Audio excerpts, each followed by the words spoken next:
Hello there guys, welcome back to the e-bike repairs YouTube channel. I've got this in today. This is a Roux battery, R-O-U-X. It is a 36 volt, 6.6 amp hour pack, made by TD High-Tech. They make e-bike battery packs. Someone's been in before. The warranty stickers are gone. It says void. I had to pull out these two horrible rubber bungs that live very stiffly in here to get to the screws, because there are 1, 2, 3, 4 screws. What's happening is it looks like it's charging up, but there's no voltage coming out of it. Is it a blown fuse? I don't know. Let's have a look and see. We've got 4 Phillips head screws. 1. I'm using my surprisingly not awful AliExpress electric screwdriver. Just takes normal bits there.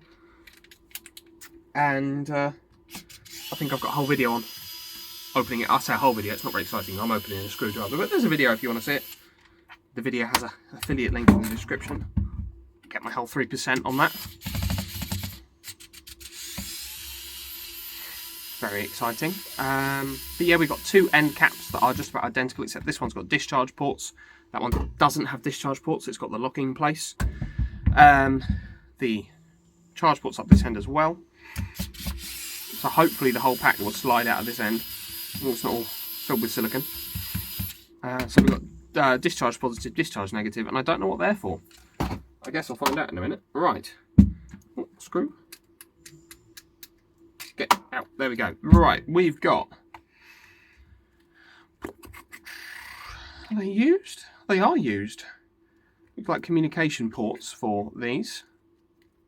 Don't see fuses. I do see the charge port. Fair enough, I think it's just going to slide on out. He says, hopefully, please slide out. Yes, bit of a tappy tap and it comes out. Oh, there is a fuse at this end. It's getting a bit of a weird reading. 40 amp, it's not blown. Not blown. There's the BMS with this thing that lives atop it. Crikey, okay. Where's my balance leads at?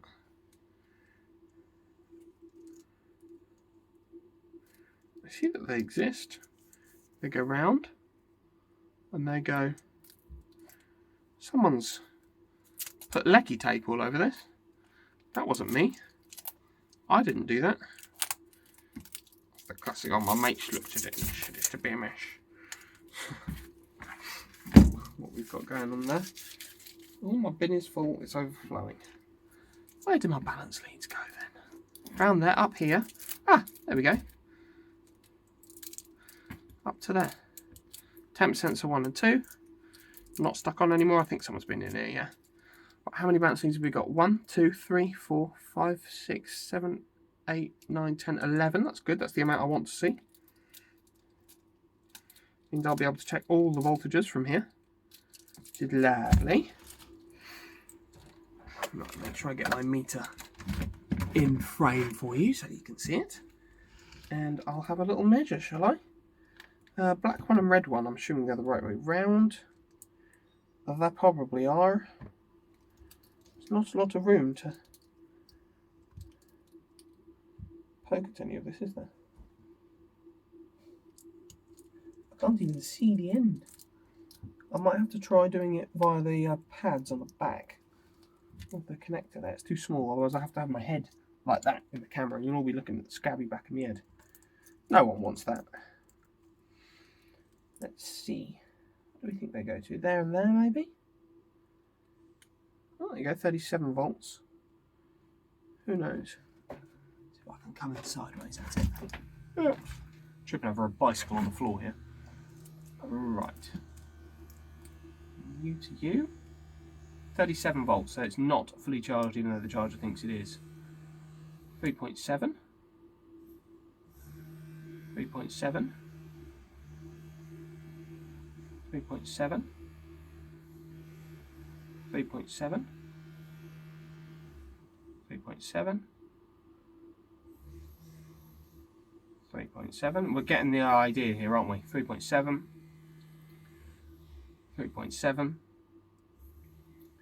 3.7 and 3.7. Okay, so the cells all seem to be perfectly balanced. Let's plug in the charger. 3-pin XLR charge port on this one. Charger says yes, but then in a minute the charger says no, I'm finished. Which is, you know, not ideal. Do we actually get voltage out of here now? No, look, we're getting a weird 20 volt reading.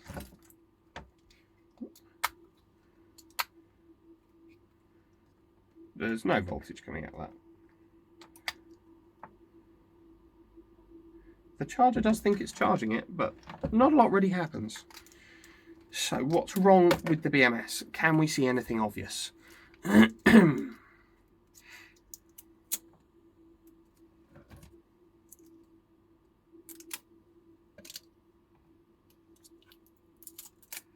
Because I know that to fit a BMS in here, it's not easy. It's a funny height that you've got to work with. You've got sort of that much to work with. Because I think the top of the case is, it sits on that end, doesn't it? I think it sits on that end. Sit on that end? I can't remember now. That's the bottom. That's the top. Yeah, you've only got this small area to work with, which is far from ideal. If you put it up the other way, you get even less room to work with. So it's finding a BMS that will fit it is the difficulty here. Let's check some voltages. There must be voltage going to the board because it says it's charging, and I'm drawing wattage, or yeah, it's drawing power. I've got a thingy on the electricity meter in here that tells me the current wattage that everything in the room is drawing, and it goes up by 80 watts or so, which is pretty much 42 volts times 2 amps, something close to that anyway. We're not outputting power, so we'd want to check temp sensors and make sure they're attached.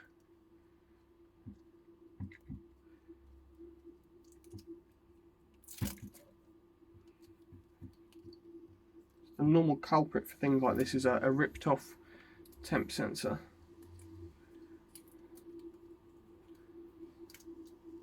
This third green pin goes to the charger, which also goes to the temp sensor. So I guess that's the temp sensor for the charger.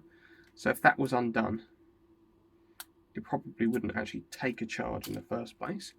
Oh look, the BMS just falls straight off. That's convenient.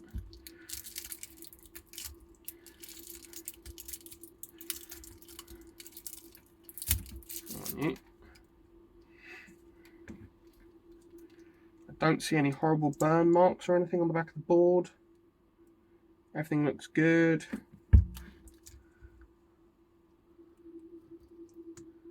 This might be a discharge temp sensor. That might be the one for charging. Could test that. Can you see the charger? Yes. If I get my heat gun on this temp sensor here, and I heat it.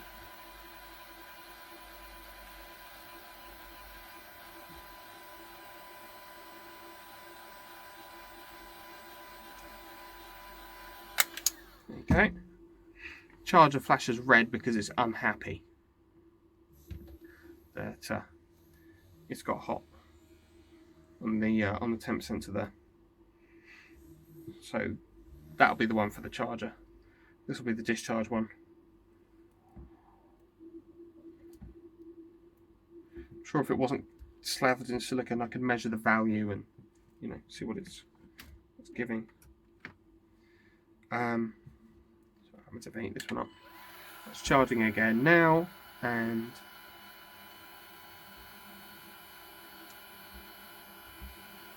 that off it. It's the meter turning itself off, timing out.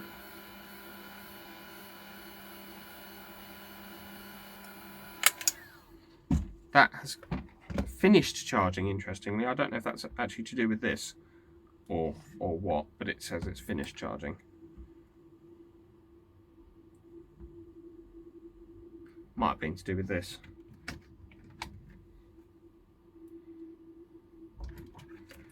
Yeah, cell voltage wise, it is. Yeah, they're going up 38 now. But we still don't get any power out. So is the fuse actually okay? Is it really alright? So we'll measure after the fuse. Oh no, we've stopped recording. Have we stopped recording? It made a funny noise. I think we're still recording. Yeah, we are. I don't know what that was. So after the fuse here, and we'll measure up to the discharge negative. Yeah, not getting proper voltage, which is something I'm happy with one of the FETs here. That's the discharge there, which runs through all this. There you go, there's voltage here. That's our weird one. Yeah.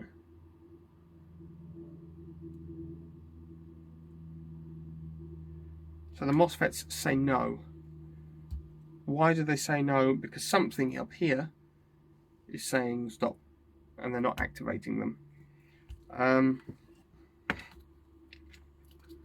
What? I don't know. It's got chips. If it's got chips, can I fix it and a bloody conformal coating across the entire board? Can I fix it? Maybe, but probably not. I don't see anything obviously like a fuse. The cap doesn't look blown.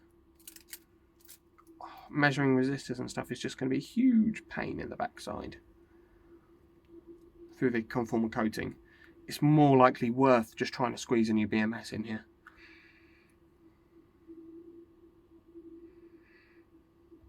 No, I can't see what's going on there. Because I've got some BMSs that aren't that tall. I'm going to see if one of them fits. Okay, let's see. I've got one of these BMSs. They're designed for a bottle battery, but I don't see any reason why they wouldn't work here. Still a BMS with the temp sensor. And basically that goes on there like that. And I know this is too tall, like that, but I can take the casing off this or solder the pins directly to the JST here for the balance leads, and basically that stops being anything like as tall.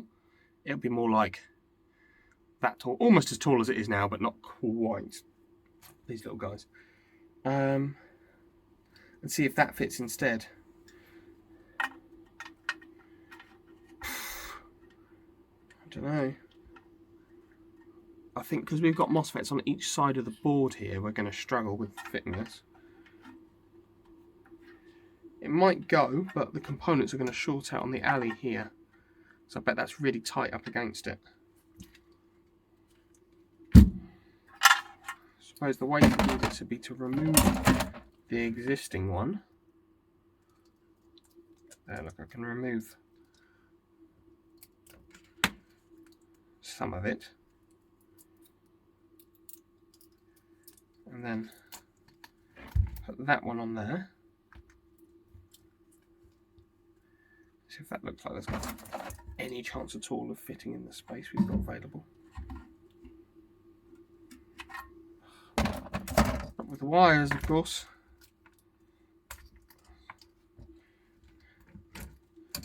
Not with the wires. Get out of my way.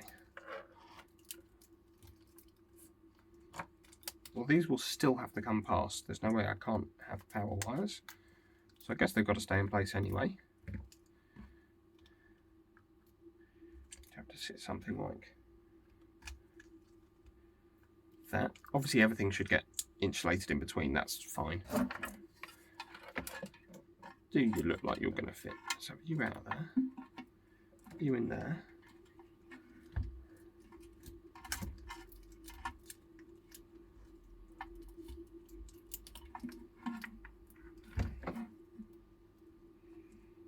Oof.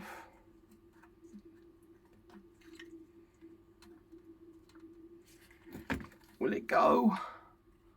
I don't know if it will go. I don't think that's going to fit, no.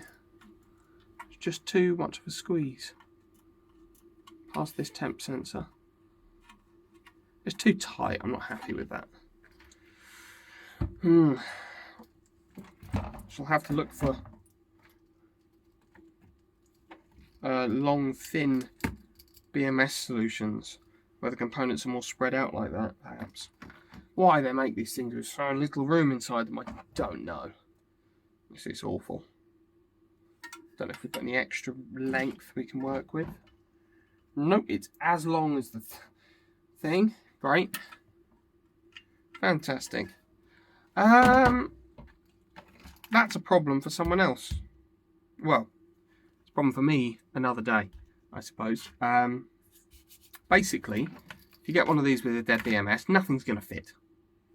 Probably the answer. You're just a little bit screwed. So yeah, thanks very much for watching. If you found this at all helpful, don't know why you would, but if you did, please feel free to leave a like, comment, subscribe, become a channel member, all that good stuff. And if not, I will see you next time. Bye bye.